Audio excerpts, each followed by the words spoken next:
Hello everyone, আসসালামু আলাইকুম। আজকে চলে গেছিলাম আমার ফ্রেন্ডদের সাথে জয়পুরহাটের একটা নতুন রেস্টুরেন্টে। তো সেটা নিয়েই থাকবে আজকের ব্লগ প্লাস টুকিটাকি শপিং।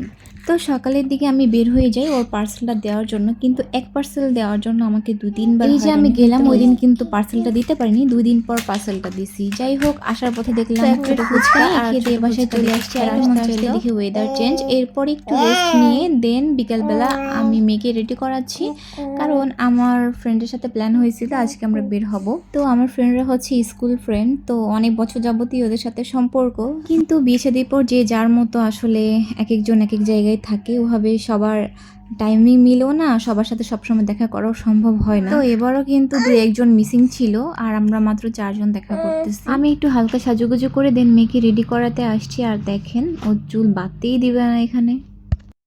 এটা কি ওয়াও, কি সুন্দর!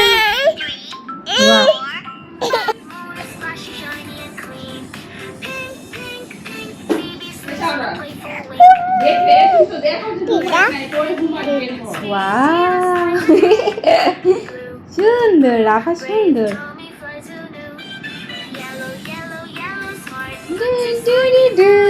আর ও আগে কিন্তু একদমই দুষ্টামি করতো না, চুপচাপ বসে থাকতো, আমি চুল বেঁধে দিতাম। কিন্তু এখন দেখি বড্ড বেশি জ্বালাই। আর চুল বাঁধার জন্য কেউ জাজ করতে আসবেন না যে বাবুর চুল ধরছি, আসলে ওর চুল ধরলে খুব আলতোভাবেই আমি ধরে থাকি। আর আমার যে নিশ্চয়ই কারো দরদ বেশি হবে না আমার বাচ্চার প্রতি, তাই না? তো কথা বলতে বলতে এই তো আমি রেস্টুরেন্টে চলে আসছি। যেহেতু এটা নিউ রেস্টুরেন্ট, সো আমরা এখানেই আসার প্ল্যানই করছিলাম যে এটা এক্সপ্লোর করে দেখা যাক এখানে খাবার কেমন বা কেমন কি পাওয়া যায়। তাছাড়া আমরা মেয়েরা তো নতুন নতুন প্লেসে ছবি তুলতে পছন্দ করি, তো আর কি এই জন্য এখানে আসা। রেস্টুরেন্টের ডেকোরেশন মোটামুটি ভালো ছিল, কিন্তু আমার পার্সোনালি এই লাল নীল লাইট জ্বলতেছে না, এগুলো ভালো লাগে না। যাই হোক, রেস্টুরেন্টে তো আর আমার না।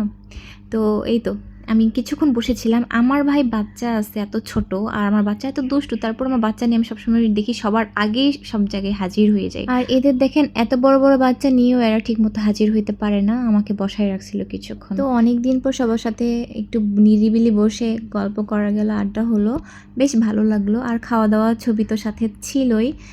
আর এরপর আজানের আগ দিয়ে আমরা এখন বাসায় যাচ্ছি। তো এটা হচ্ছে তারপরের দিন আমি আম্মুর সাথে একটু বের হয়েছিলাম আমার টুকিটাকি একটু শপিং করার জন্য। সামনে আমার ফাইনাল এক্সাম যেহেতু দিছি, সেটার ভাইবা আছে। তো আমার একটা ঘড়ি লাগতো, আমার আগে 2-3টা ঘড়ি কোথায় যে হারাই গেছে আমি আসলে আর খুঁজে পাচ্ছি না। তো দোকানে ঘড়ি কিনতে এসে এই 2টা ঘড়ির মধ্যে খুবই বেশি কনফিউজ ছিলাম। আর বাম পাশেরটা কিন্তু ফর্মাল লুকের জন্য বেস্ট, আর ডান পাশেরটা কিন্তু সবসময় যে কোনো ড্রেসের সাথেই ক্যারি করলেই সুন্দর লাগবে। তো লাস্টে কিন্তু এটাই নিয়েছি। আম্মুরও এটা বেশ পছন্দ ছিল, আম্মু এটাতে ভোট করছে, তো এটাই নিলাম আর কি। এরপর শখ পাখি আর শেহজাদ পাখির জন্য 2টা ঘড়ি আমরা দেখলাম, কিন্তু আর নেওয়া হয়নি, দাম অনেক বেশি চাচ্ছিল। তো হঠাৎ ছোট ফুচকা আবার চোখে পড়লো, আম্মুকে বললাম চলো তোমাকে টেস্ট করায়, ফুচকাটা বেশ মজা। তো আম্মুকে টেস্ট করালাম, আমার জন্য একটা খেলনা নিলাম। আর এরপর চলে আসি শাড়ির দোকানে। ভাইবার জন্য হালকা রঙের মধ্যে একটা পারফেক্ট শাড়ি খুঁজতেছিলাম, বাট পাইনি। শেষমেশ আম্মু আর আমি তালে শ্বাস কিনে বাসায় চলে আসি। তো এই ছিল আজকের ভিডিও, ভালো থাকবেন, আল্লাহ হাফেজ।